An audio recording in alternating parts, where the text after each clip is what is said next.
নমস্কার প্রিয় দর্শক, কেমন আছেন সবাই? আমার একটি নতুন ভিডিওতে আপনাদের আবার স্বাগত জানাই। শুরু হয়ে গেল আমাদের নতুন জার্নি।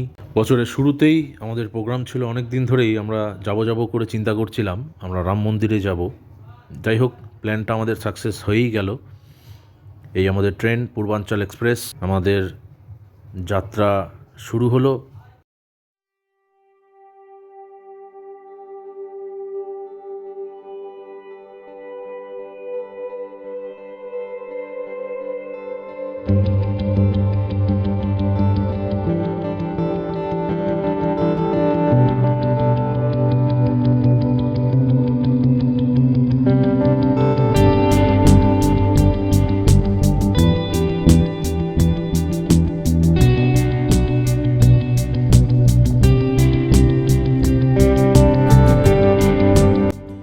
এই দিকটাতে এতটা ঠান্ডা কিন্তু ছিল না, কিন্তু বিহারে ঢোকার পর থেকে বেশ ভালোই ঠান্ডা লাগছিল এবং প্রচণ্ড কুয়াশা ছিল বাইরে, যেটা আপনার ভিডিওতে আপনারা দেখতেই পাচ্ছেন।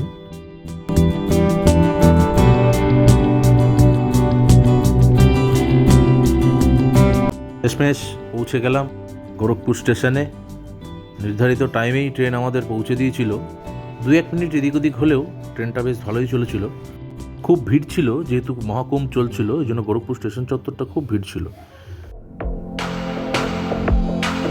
তারপর পৌঁছে গেলাম মেন দ্বার, রাম মন্দির। এখান থেকেই আমাদের মন্দিরের উদ্দেশ্যে রওনা দিতে হবে। মেন বাস ডিপো থেকে মন্দিরের যে দূরত্বটা সেটা অনেকখানি, প্রায় ধরে নিতে পারেন 3 কিলোমিটার।